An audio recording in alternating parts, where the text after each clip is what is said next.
logically forward personality where it can hold its own in global conversations.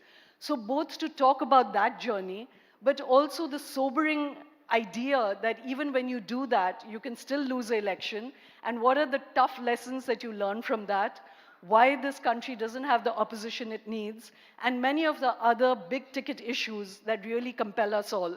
To hear his perspective on all of that, ladies and gentlemen, please welcome KTR.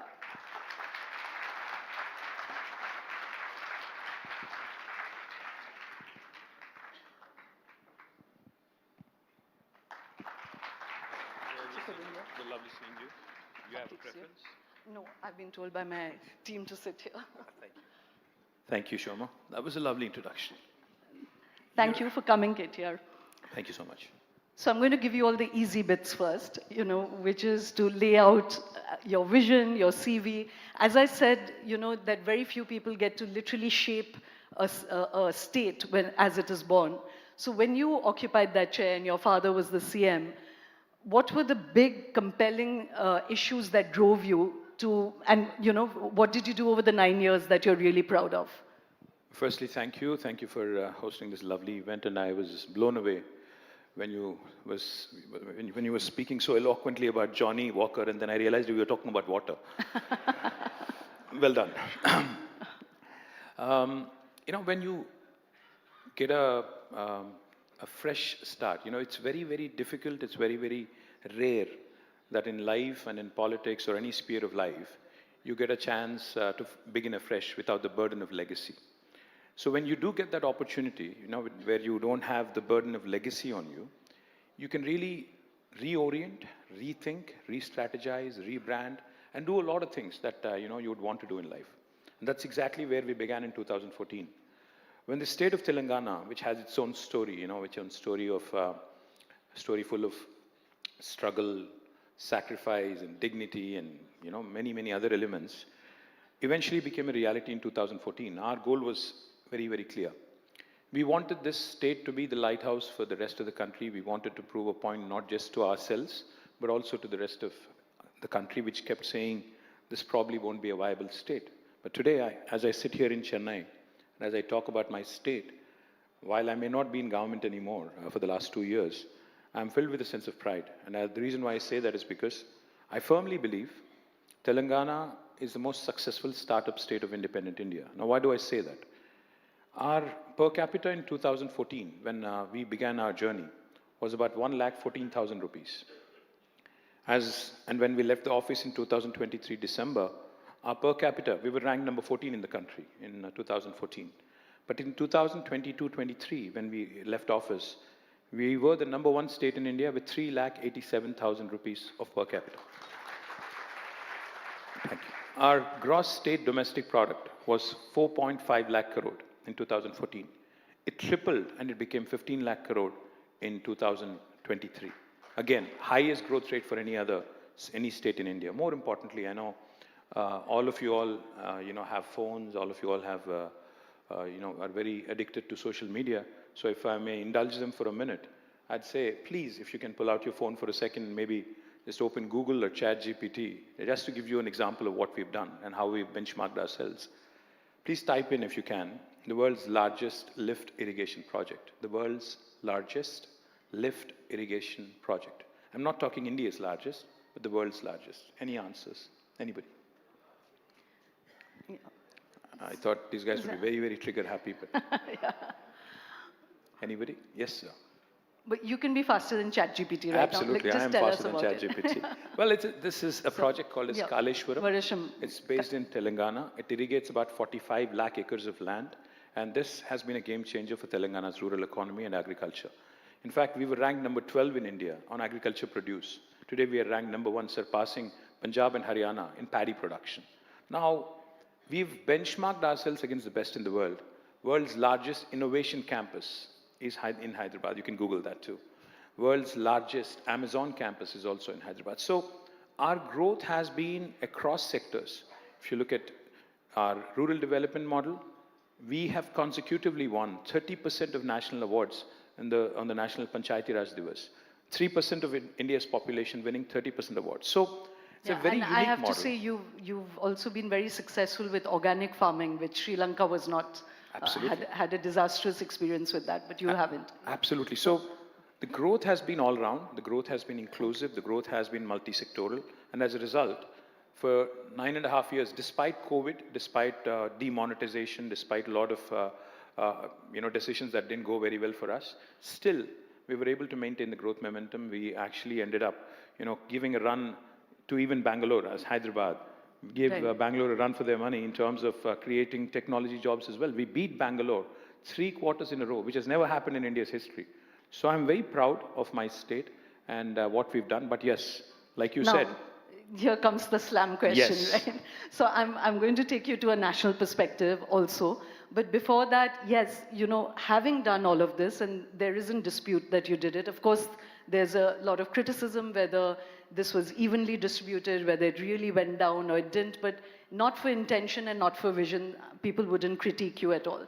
But even the fact that you were attempting to do this on a blank slate, why would you lose an election? So what would the introspection and correction lead you to?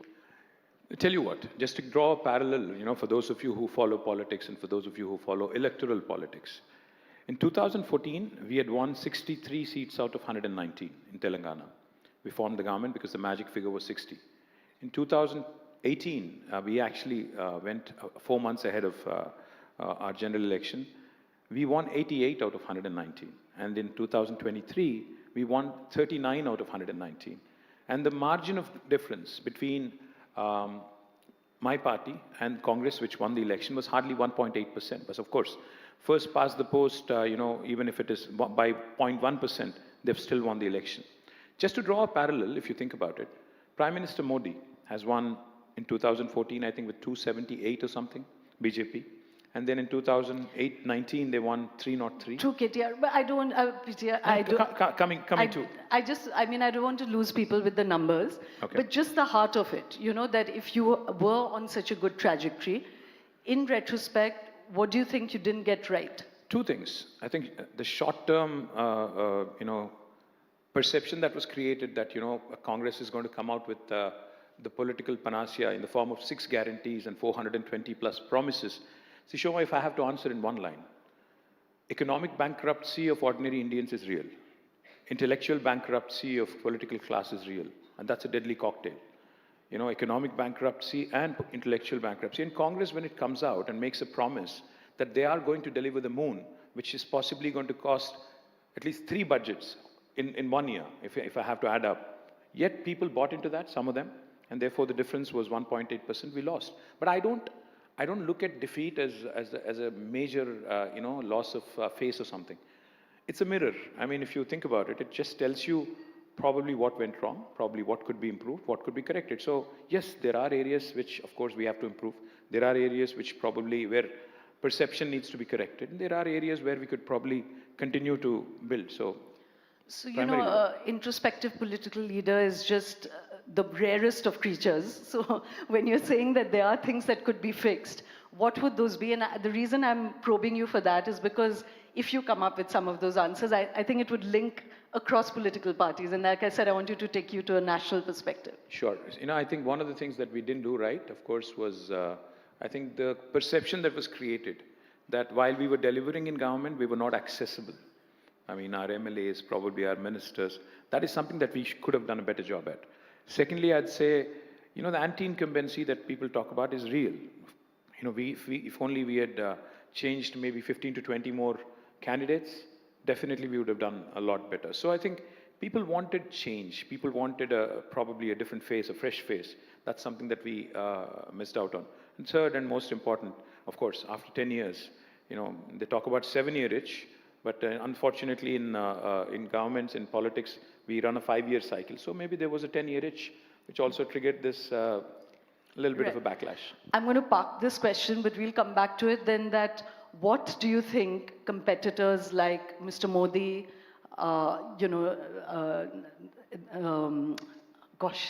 Patnaik, and Nitish also in Bihar, what are they doing that nobody seems to get itchy with them, So, but just for the moment, I'm going to park that question. I want to come back to your party for the moment, that, like I said, that there's been this really modernizing, vision which straddled both technology and rural, realities of Telangana. But the reason that the party has not been able to hold on to power is also a sense that, all the allegations that go to all parties across India now. One, that it's a family fiefdom. Second, that there is, tension between your sister and you, that there's, fractures within the family itself.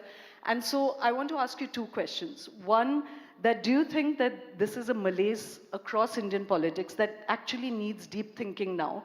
That you plan succession, you plan how you must, let's even forget the nepotism aspect of it, but just that how can power sharing be done in a correct way? And secondly, is there any way that parties can prevent themselves from falling into, that idea that this is a family fiefdom? Tell me something. If it's okay for businesses to have successes from the family, if it's okay for other, professions also to have successes from the family. In fact, if anything, if you ask me, in politics, we are up for scrutiny every 5 years. I'm 5-term elected MLA, When I am introduced into politics, yes, I was introduced as my father's son. But if I'm not good enough, if I'm not fit enough, if I'm not capable enough, of course people would throw me out. They have done this in this beautiful country of ours. Indira Gandhi was defeated. NTR was defeated. Several other top leaders have been defeated. So I'm a nobody when compared to them. Now, the second aspect is, of course, I'm not trying to justify how, the means to get into politics. All I'm saying is families, struggles, successions, they happen all over the place. Now, how do you get out of it? I think the only way is communication. The only way is not just communication within, but also outside. And that is something probably that we have not done well enough. Again, going back to what you said about the setback we suffered in 2023. So I have to be candid. I have to confess. Maybe yes, maybe we haven't communicated clearly enough inside and outside, and that's probably one of the reasons as well. Yeah, and this is something that, as I said, cuts across party lines. Like you hear now that the TMC is suffering from it. Akhilesh Yadav's, lost the election because of a family feud within, that it was not consolidated. You've seen that in the Shiv Sena. You're seeing that in your party. So my question really is that if you were, I'm not just personalizing this, but looking at it that this cuts across Indian politics, that is there a way, where this could actually be professionalized? You spoke about companies, but then companies actually plan for succession, where power can be shared, where it's actually done in a professional way.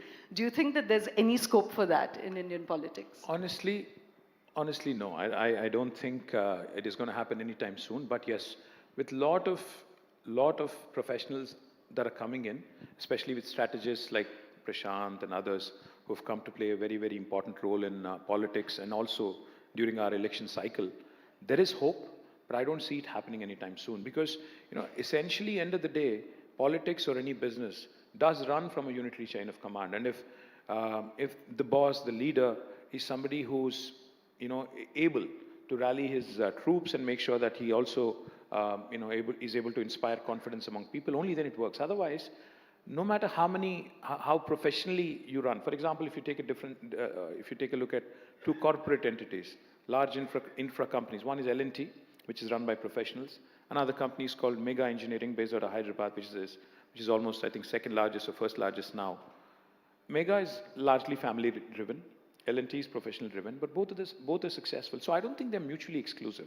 There are parties which are run by families, by leaders within probably a small coterie, have been successful.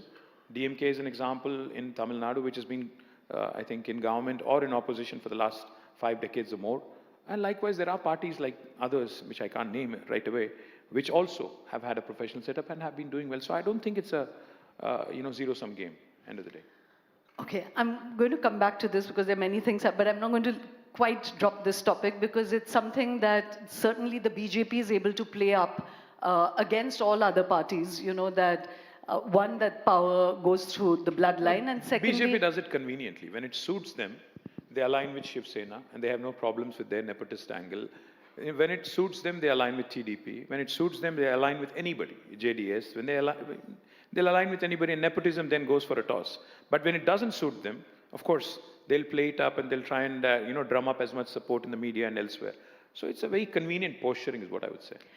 I agree. But the only thing I would say, and we're going to come to the BJP and certainly some of the big issues on which you are critical or which concerns everybody, but would you say that the one thing that they have managed to keep up is that they keep invigorating their cadres because new people are given a chance, So even in the more family-led parties, is it not possible to give a greater range of people really powerful positions? I mean, if you go back to even within the Congress, the Nehruvian era, they really had giants across the spectrum.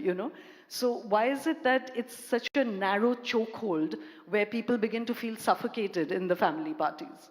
Well, tell me something. You think BJP is run professionally and people are given chances? I don't agree with that at all. In fact, if anything, other than Prime Minister Modi and Home Minister Amit Shah, I don't think anybody has any say in that party anymore.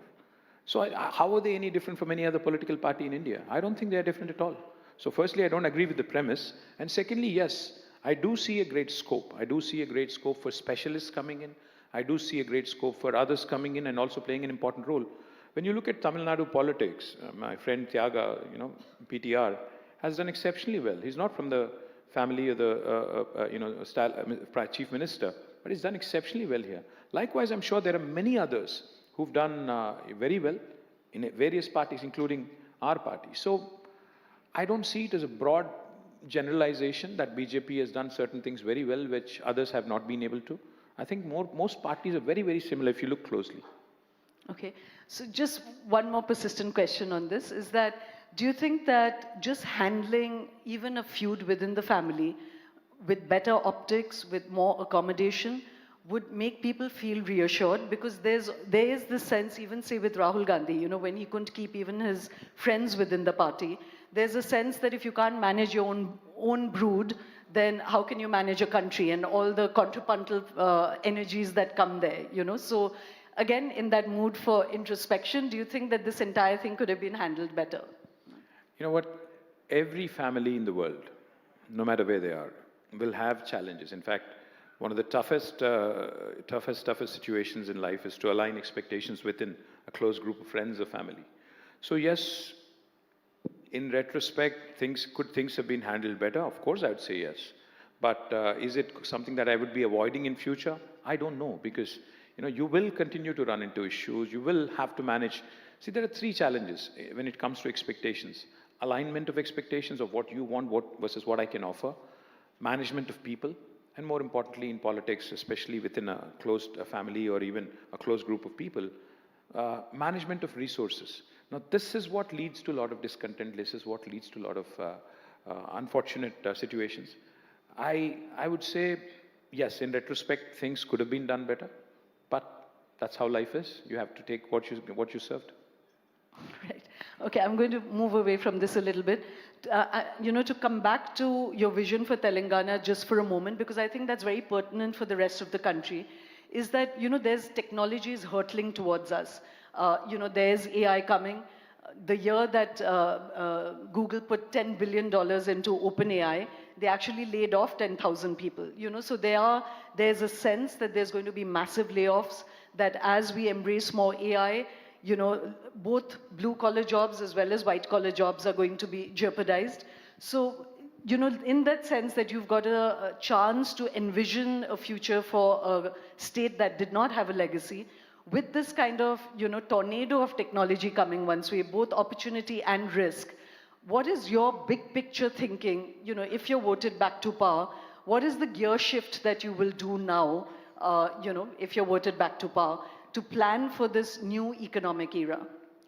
The first thing is, I'll start off with your last point where you said this is a new economic era.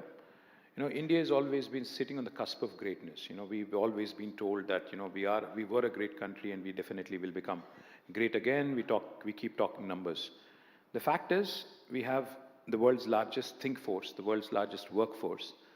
Now, how do you convert this intellectual capacity into economic prosperity? That's been the big leap of faith that unfortunately did not happen in many parts of India. Now, in my state, if I have to stick to my state, because that's where I worked for the last 9.5 years, in 2014, we had only 323,000 employees in technology sector. But with policy interventions, with interesting, interventions such as T-Hub, T-Works and others, India's largest prototyping facility, etc., we were able to multifold, had a manifold jump from 3 lakh plus to almost a million. Now, how did that happen? Because we kept investing in newer sectors. We kept investing on new technologies. Now, with AI looming large, with everybody talking about potential job loss, in fact, as I was flying into Chennai this morning, I was seated next to a gentleman who heads L&T Mindtree. So when I asked him about this imminent threat, imminent challenge of job loss, he said, it's a bit overplayed. This was his perspective. He said it's a bit overplayed. It was like how most of the restaurants and service industries got rid of their employees during COVID, because they said, we don't see any hope of bouncing back in the near future. A lot of hotels were sold. A lot of hospitality industry, took a major hit. But then when it became fully functional again, it was very, very difficult to find talent. So what I would say is, in this so-called AI, which is looming large, like you said, AI threat, I would say there's a huge opportunity for India, especially a country like India, where you have tremendous, tremendous opportunity where, India's, for the last 2.5, 3 decades, we've been the high-value, low-cost human capital destination for Americans, for Europeans and others. That edge you will still have for another 20 years. That is not something that you're going to lose in the next 2 decades at least in the high-value sector.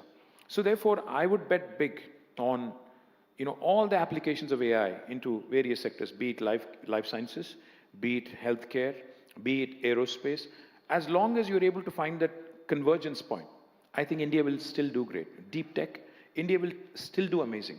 So the potential job loss that people talk about is, of course, real, but I think it would affect the first world more than India or any other second, third world countries.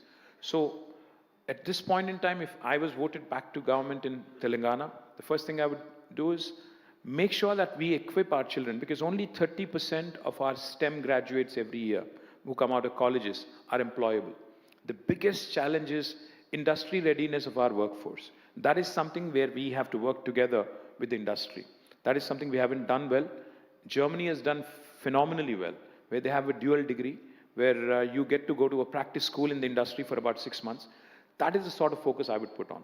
So rather than worry too much about AI and how it would impact us immediately, I would say focus more on the convergence points, focus on creating value additions and more jobs. And that is something I would focus on if I were voted. So then I'd flip the coin and ask you that, is India taking its technological destiny seriously enough? Are we still too embedded in the old ideas of, sort of more labor-intensive manufacturing, which may go away? We've been seeing big industry coming, but it's more automated, so jobs finally aren't created.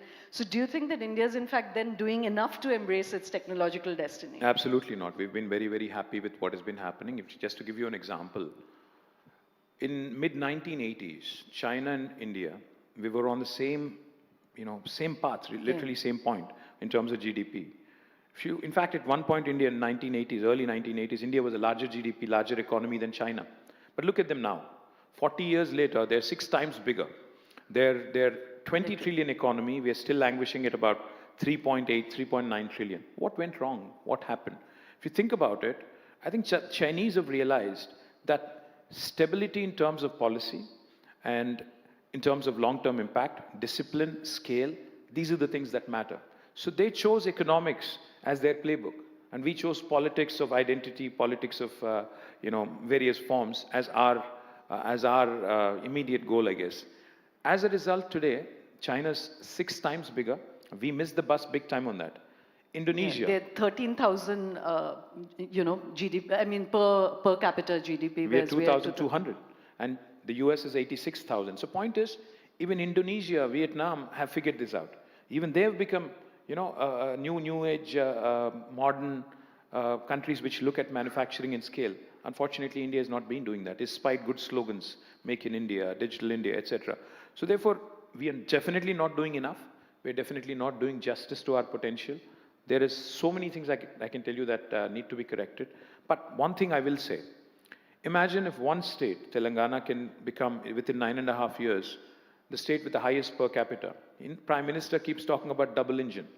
I don't think double engine would work. You need 28 states, 28 engines revved up 28 engines doing really well, 28 engines powering off in a big way, to be able to, and play to their strengths, of course. Tamil Nadu is a coastal state, has a huge coastline. How do you leverage that? Telangana is landlocked. How do you leverage the opportunities there? Madhya Pradesh has other potential. So if 28 engines are working simultaneously, then you would actually get to that 2047 point where you would probably be a first world or a second world country at least. So unless that happens, unless we're stuck on the double engine mode, I don't think things are going to change. And like you famously said that, and right now coming from Delhi, I can tell you the double engine feels like a failed engine. No, it's a four. Because In Delhi, you have 4 engines, by the way. In case you forgot, you have the Lieutenant Governor, you have Delhi government, you have the municipal corporation, you have the union government, all powered by one party, yet air quality is terrible. So you figure. Yeah. I mean, I have to say, not only double engine, but the Prime Minister right now saying "Mausam ka maza lijiye" was really salt on very, very deep wound, So that doesn't feel good.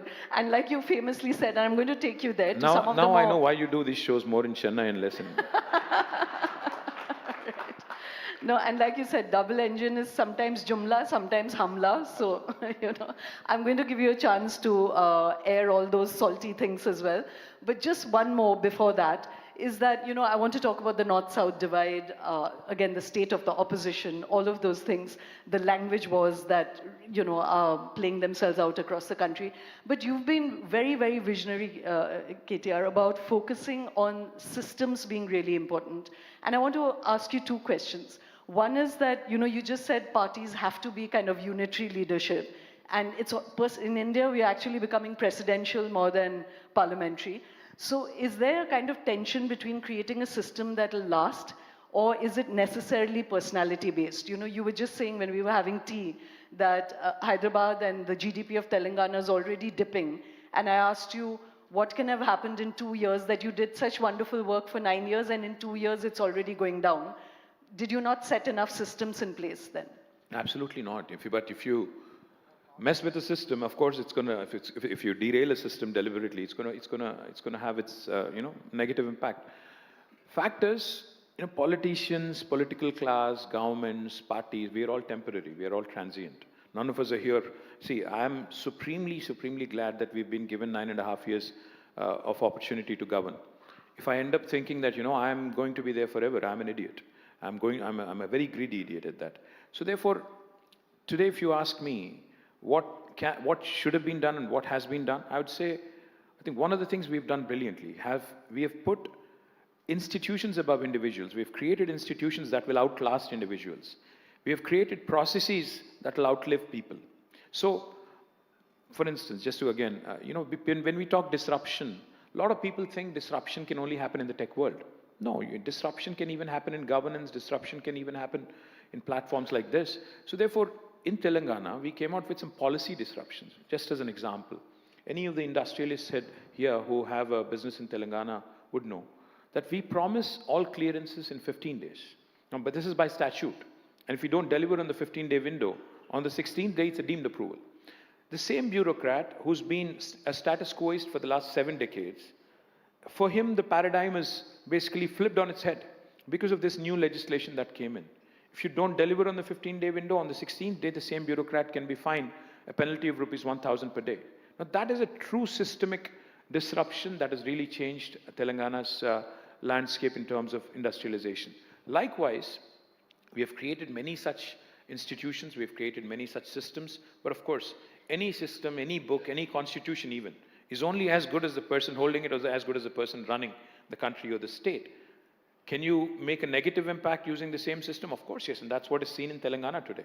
So therefore, I would humbly say that maybe freezing, maybe not allowing the political class to tamper with, not allowing them to poke their nose where it doesn't belong, is something that Indians have to impress upon our lawmakers, impress upon our governments.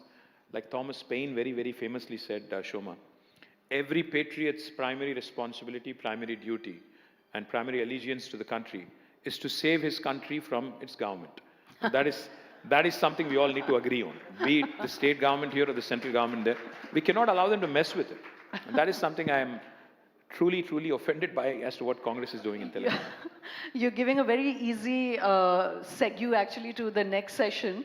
Not that we are stopping now, but that Arvind and Devesh's thesis is that they've taken a Hippocratic oath that do no harm. Even if you don't know how to do some good, do no harm to the economic and political system. But let me now come to the state of the opposition. We're going to have a series of very important elections in Bengal, in Tamil Nadu. There's this Kerala. yes, and there's this whole sense that the BJP is really a juggernaut that cannot be beaten. Let's for a moment not critique them, I will allow you that. But what is going on with the opposition? Why is the opposition in a state in India where they just can't seem to not only not do good, but also do harm at the same time? Why is it that the Mahagathbandhan doesn't hang together? Why is India become just an acronym? Why are you not making common cause? Even in Parliament right now, there's been all of this discussion about the SIR and the electoral rolls, but the opposition is not even agreed on whether this is a big enough issue to take on the government on or not. What do you think is the biggest problem facing all of you who are in opposition right now?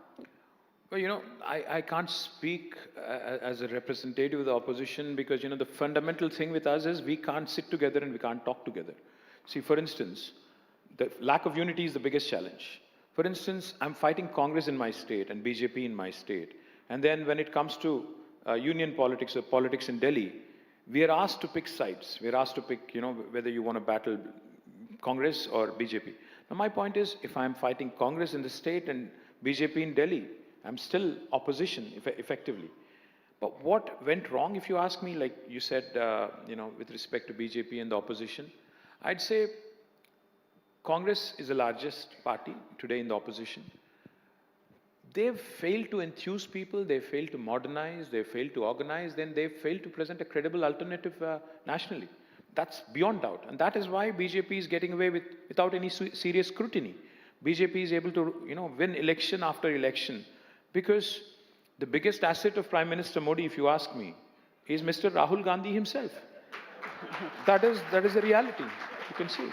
So the point is, unless Congress wakes up from its deep slumber, modernizes, organizes itself, and presents itself in a form that people are able to appreciate, not much is going to change. Yes, there will be regional forces, like Mr. Stalin here or the AIA, DMK, who are able to hold off Congress and BJP in their state in Tamil Nadu. And I really salute the people of Tamil Nadu for basically challenging the central overreach, if you ask me, from both central parties. Be it West Bengal, where Didi has shown that, she's able to hold off BJP. Even in Telangana, we were able to hold off BJP and Congress for 10 years and we lost by a whisker in the last election. So it is the strong regional parties that have been able to hold off, including Kejriwal, who's won 3 terms on the trot. The biggest letdown for this country right now, since 1996 or post that, has been the Congress party, without a question.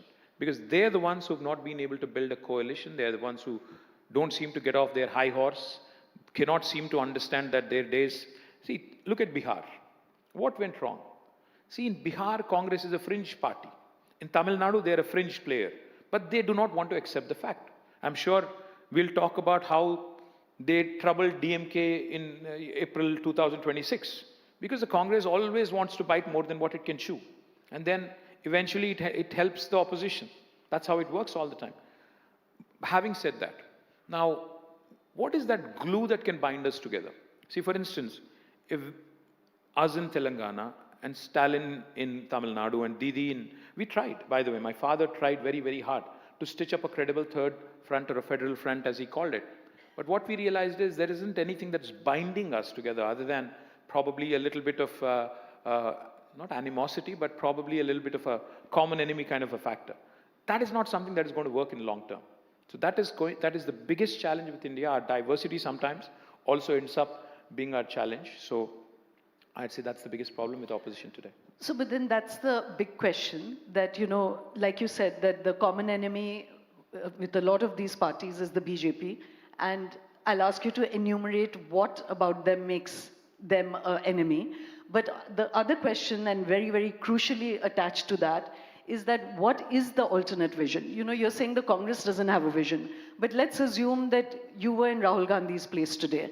What is it that you would do which actually presents an alternative vision for India economically, imaginatively, politically, that is radically different from what the BJP is doing? See, caste is not the answer to the religion, vertical that BJP has latched onto. Unfortunately, Rahul Gandhi has been advised by his advisors, I guess, that, to beat BJP at its own game, which basically is polarization in the name of religion, you have to latch onto caste. And that's why he keeps talking about caste censors and how jitna abadi, utna hak, etc., etc. Somehow it has gotten into his system that this is the answer. That's not.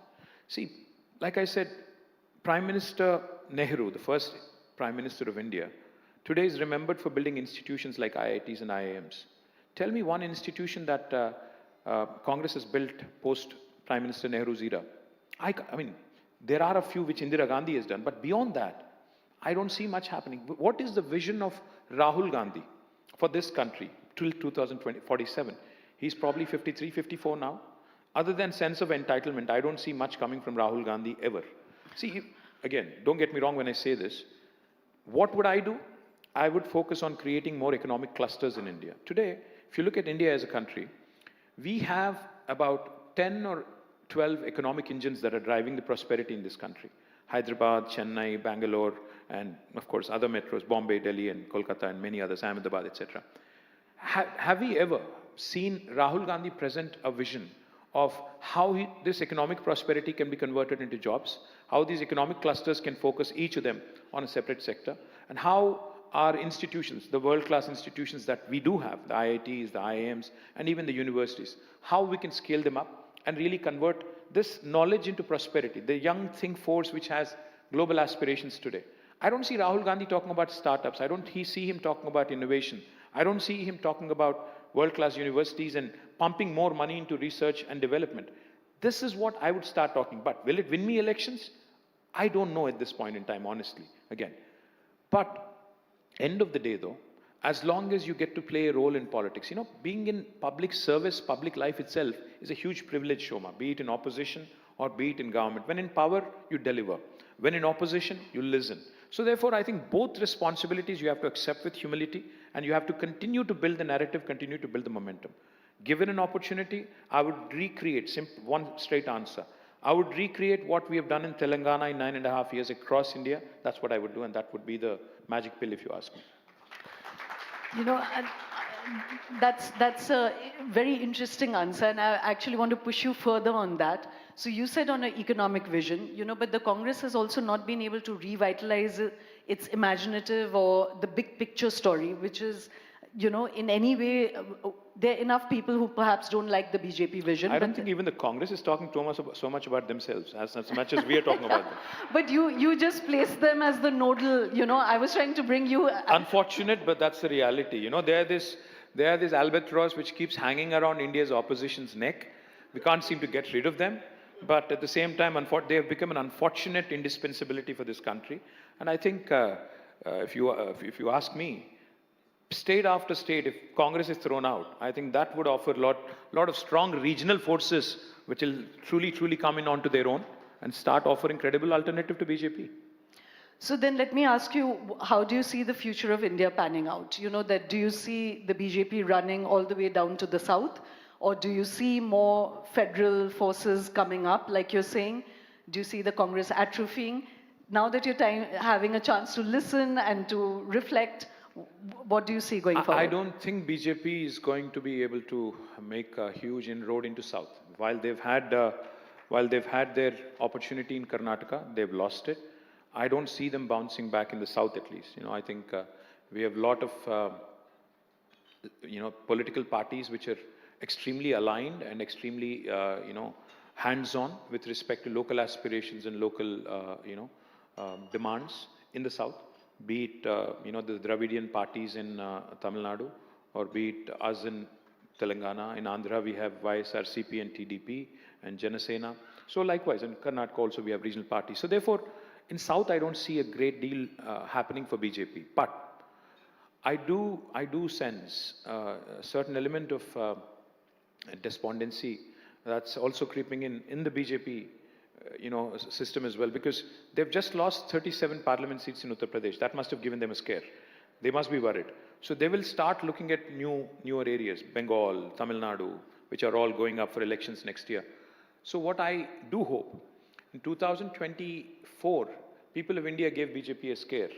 And I hope people of Tamil Nadu, people of West Bengal, and people of Kerala give them a resounding message in 2026 that politics of partisanship, politics of polarization on religious lines will be rejected in every form, and all three states hopefully will vote against BJP and vote for strong regional parties. And that will send a resounding message across the country that this sort of politics is not acceptable and that this sort of polarization is not acceptable. Hopefully that will set the trend for 2029.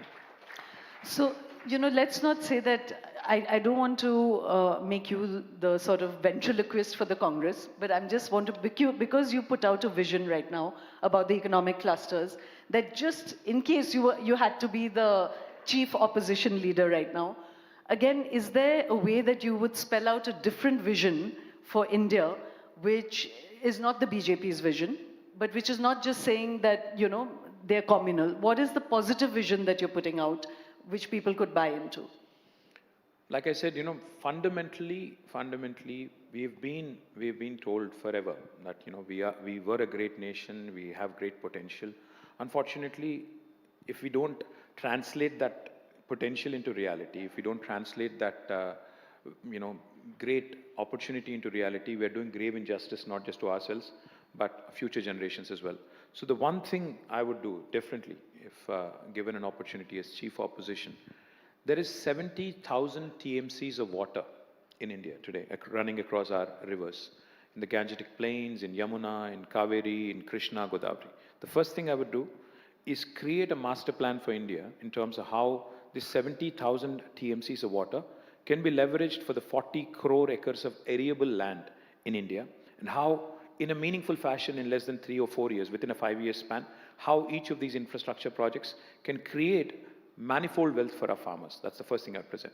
Secondly, I do a potable drinking water connection into every home has become a reality in Telangana. No other state in India so far has delivered on that promise. I would promise within 3 to 4 years a potable drinking water connection to each and every home. Our urban agglomerations such as Chennai and Hyderabad have the humongous potential to create economic prosperity for millions and millions of people. I would invest heavily in public transportation, public health, public education, and create an agenda basically which will not only add infrastructure, but also create great deal of economic prosperity and millions of jobs. Lastly, I would say, that famous John F. Kennedy saying, which goes, a lot of people think America has great infrastructure because it has good, it is rich. But it's in fact the exact opposite. America is rich because it has great infrastructure. There is no substitutes. Today, just to give you an example, Shoma, Canadian Pension Fund is investing heavily in India. The Life Insurance Corporation of India has almost, my friend Tyaga was here somewhere, I think has more than 50 lakh crores of deposits sitting somewhere in the bank. A Canadian pension fund is being invested into infrastructure, public transport, metros, etc. in India. But Indian pensioners' money is laying eggs in our banks here. Why are we not able to judiciously use what is at our disposal? Not only our pension funds, but several other humongous assets which are heavily under-leveraged. India needs bold, future-ready, progressive politics of development. Development has to become a policy, not an election season politics. So if you were to ask me, I would lay out my agriculture agenda, my energy agenda, my urban agenda, my rural agenda, and probably go to each and every sector, hold town halls in each and every large metro, small metro, and probably try and deliver as much as I can in terms of premise and promise. Thank you so much.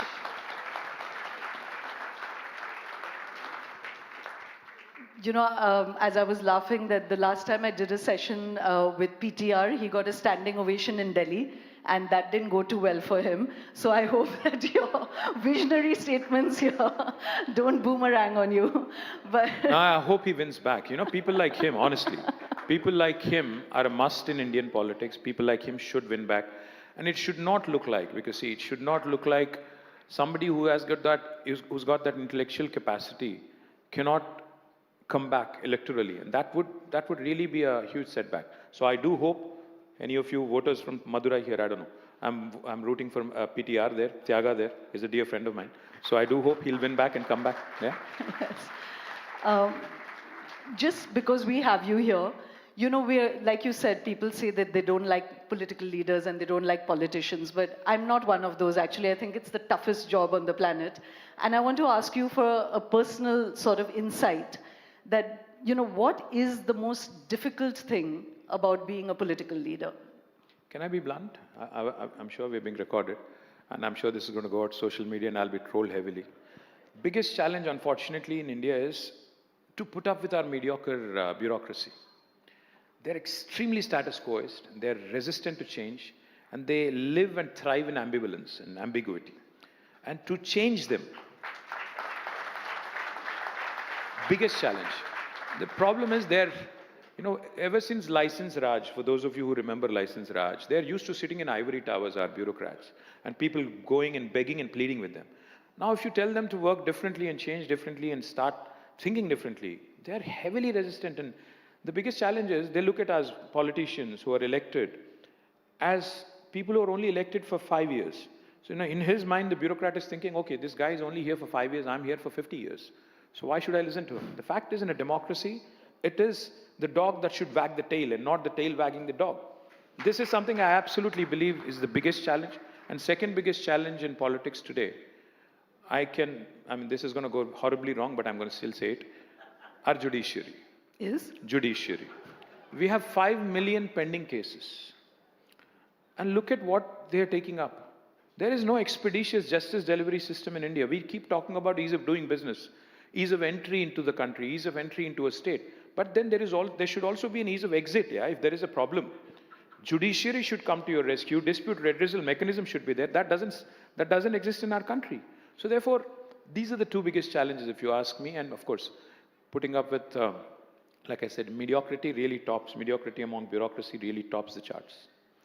So just one last, I would say almost hard question, is that another political leader once told me that for him, the most difficult thing was that he said, once you're in the seat of power, you're surrounded by so many sort of rent seekers that they almost make it natural for you to be corrupt, that it's just not possible. Like you almost lose your perspective and your radar on what is corrupt and what is not. So have you found it difficult to keep your radar on what is political corruption, what is personal corruption? And sadly, you spoke of the Kaleshwaram Dam as a point of pride. You asked everyone to Google it. But there's CBI cases against your party and you and your father over that very particular dam on corruption, So again, both at a philosophical level and on this particular case. No, I'll probably start with the Kaleshwaram one first, We'll talk philosophy later. See, I'll tell you what. The funniest part is this. So this project, Kaleshwaram, like I said, is a project which irrigates 45 lakh acres. We completed it in 4 years, a record breakneck speed. Every project in India takes decades. We completed it in 4 years, in and out. Now, Congress party comes in, including the big man, Rahul Gandhi himself, comes in and starts accusing us of a 1 lakh crore scam. The entire amount of money that was spent on building this project was 92,000 crores. But Rahul Gandhi comes in and sets the narrative that this is a 1 lakh crore scam. I know that he's poor at many things, but I did not think math was one of them. Now, the problem is, somehow the narrative sticks. In India, the thing is, when you're accused, see, in all fairness to them, the BJP brought them down by saying the telecom scam was a 1 lakh crore scam. And Kapil Sibal said it was a zero crore scam, so that stayed in their minds as a good political weapon. Shoma, all I would say is, end of the day, we're all, Indians. We love our country. We may not love government of India, but we love our country. We love India. But when we have within India, when we have people like Rahul Gandhi, who's supposed to be, or who's a wannabe prime minister, who belongs to this family which has had 4 prime ministers in the country, before he speaks, he should double check, he should cross check, and he should be a leader, not a reader. He can't read scripts. Yeah? Somebody gives him a script, he reads out. That's irritating, firstly. And second point is, yes, have you had temptations? Have you had, the challenge? Whether I accept it or not, when I went to meet the Chief Election Commissioner and his 2 other election commissioners recently, 2-3 months ago, when SIR in Bihar was being talked about. We are the first party in India to reach out and basically call it a farce.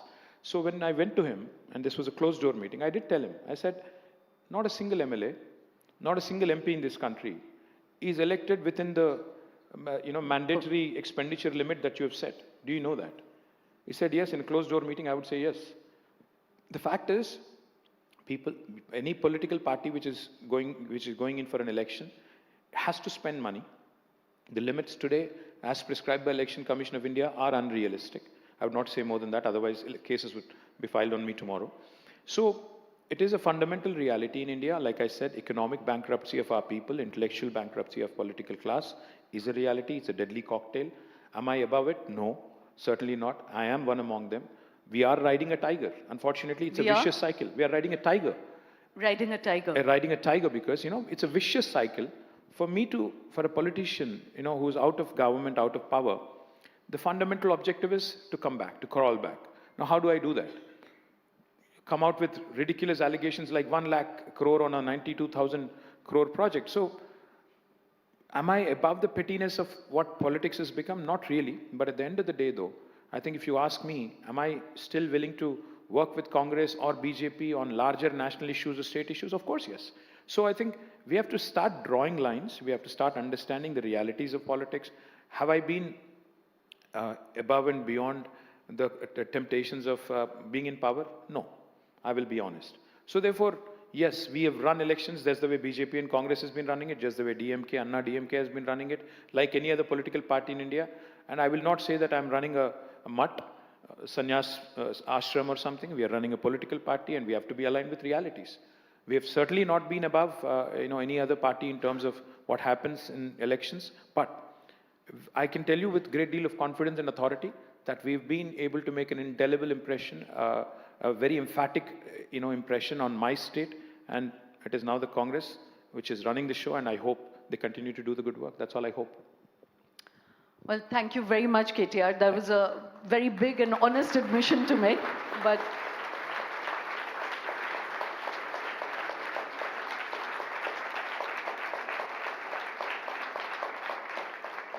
for a moment I thought this was my ring till I saw there's a price tag attached to it. I could hold on to that for you if you want. I'm a politician, remember? Yeah. But thank you very much. And just absolutely last question, which I wanted you to do in one line, because, we've been sort of speaking about Rahul Gandhi and the Congress. And oh God, we're still on this topic? No. I was saying it's a strange situation where, you dump more on the opposition, even more than the government or the ruling party. But you said earlier that there were many things that, you make the BJP a common enemy. So if you were to list 2 or 3 things that you dislike about them, but at the same time, and I had asked you that question in the beginning, what are they doing right that makes them win election after election? I think that analysis would be very interesting. Well, the first and foremost thing is BJP has let down this country in the last 10 years, without a question, because, they made tall promises. Remember, all the promises now, at least reminding them of the promises now, even that seems like, an anti-national thing to do, so to speak. Because if I remind somebody that Prime Minister Modi promised every Indian a home by 2022 and it has not happened, I will be called an anti-national. If I remind my friends from BJP or even anybody else that Prime Minister Modi promised a 5 trillion economy by 2022, that did not happen, I'll be branded as anti-national. If I remind my BJP friends that, portable drinking water connection to each and every home did not happen, the 5 trillion economy, the farmers' income doubling, etc., none of these have been delivered.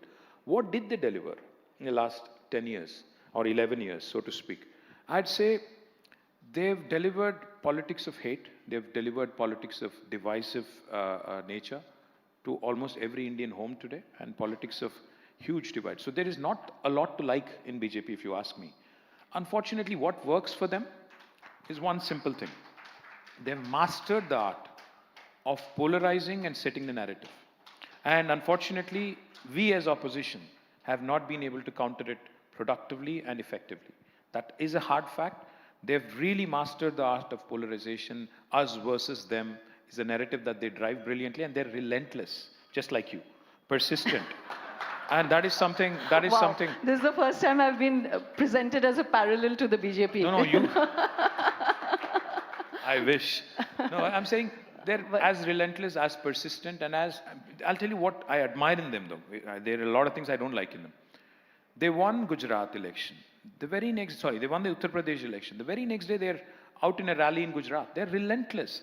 I saw Chief Minister of Gujarat, Delhi, Rekha Gupta, leading a campaign rally for a by-election in Delhi municipality.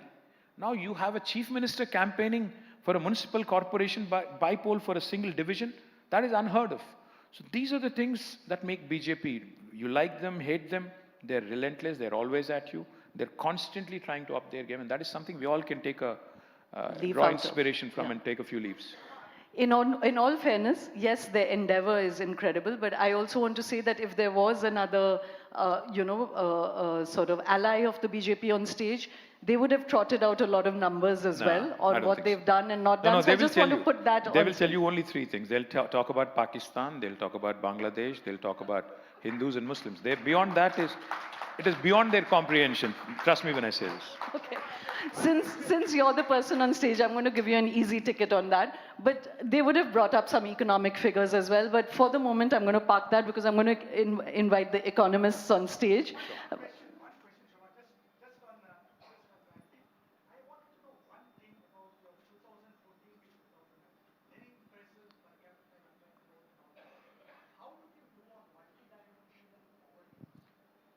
We did phenomenally well, sir.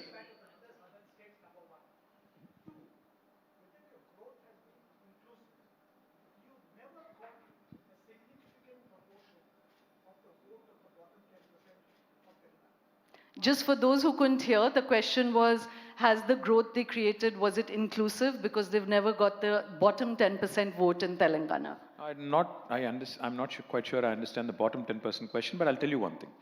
On the multi-dimensional poverty index, we are the state which has reduced highest amount of poverty. This is not my metric. You can go look it up, sir. Highest amount in the last 1 decade, number one. Number two, the bottom 10%. See, the total polled vote for my party in 2014 was about 39%. In 2018, it was 47%.